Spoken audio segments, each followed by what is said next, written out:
चक्रवात रेमल के कारण आई विनाशकारी बाढ़ के मद्देनजर असम राइफल्स ने 2 जून को मणिपुर के इम्फाल में विस्थापित बाढ़ पीड़ितों के लिए चिकित्सा शिविरों का आयोजन किया।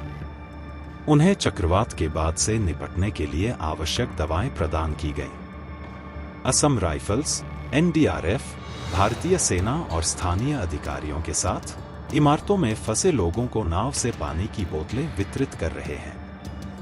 लोगों को रास्ता बनाने में दिक्कत हो रही है क्योंकि चक्रवात के बाद सड़कों पर मलबा जमा हो गया है। चक्रवात रेमल के कारण आई बाढ़ से इलाके जलमग्न हो गए हैं। असम राइफल्स ने जल संसाधन विभाग और फायर ब्रिगेड सेवाओं के साथ नदी की धाराओं और छड़ों पर जमा मलबे को साफ किया। उन्होंने भारी बाढ़ वाले इलाकों में फंसे लोगों की भी मदद की, उन्हें नावों से सुरक्षित स्थानों तक पहुंचाया। एएनआई से बात करते हुए एक स्थानीय ने कहा, हम पिछले 1 हफ्ते से इस बाढ़ का सामना कर रहे हैं और इसकी वजह से लोगों को परेशानी हो रही है।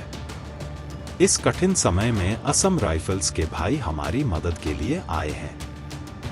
हम जिस बाढ़ का सामना कर रहे हैं वह कृत्रिम बाढ़ है, प्राकृतिक नहीं है।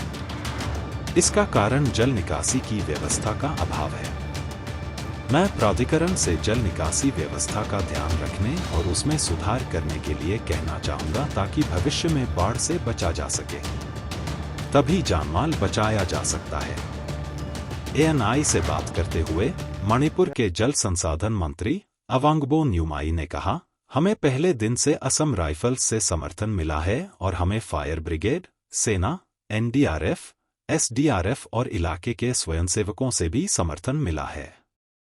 ये सभी 24x7 सेवाएं दे रहे हैं। हम बाढ़ग्रस्त इलाकों से लोगों को निकालने में सक्षम हैं। अब पानी का स्तर नीचे चला गया है। I've been facing this flood since last 1 week actually. So due to this flood, we are actually people are suffering, and during this time of suffering, brothers from our Assam Rifle has come to help us, and we are very thankful to you. Apart from that, I would like to mention that this flood that we are facing in our village is an artificial flood. Okay, it's not natural.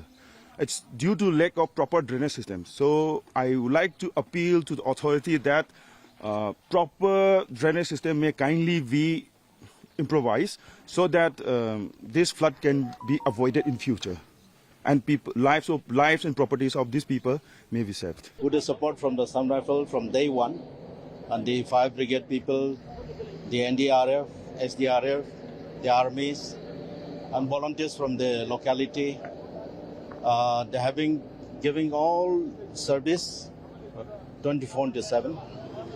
And with their support, we have been able to evacuate most of them from this flooded area.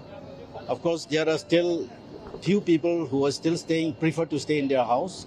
Now the water level have receded. With the effort from all this army, from DDMA, from the fire brigades, we're trying to clear all this debris which has been blocking the flow of water. Hopefully, by this evening, by tomorrow, I think water will be receded considerably.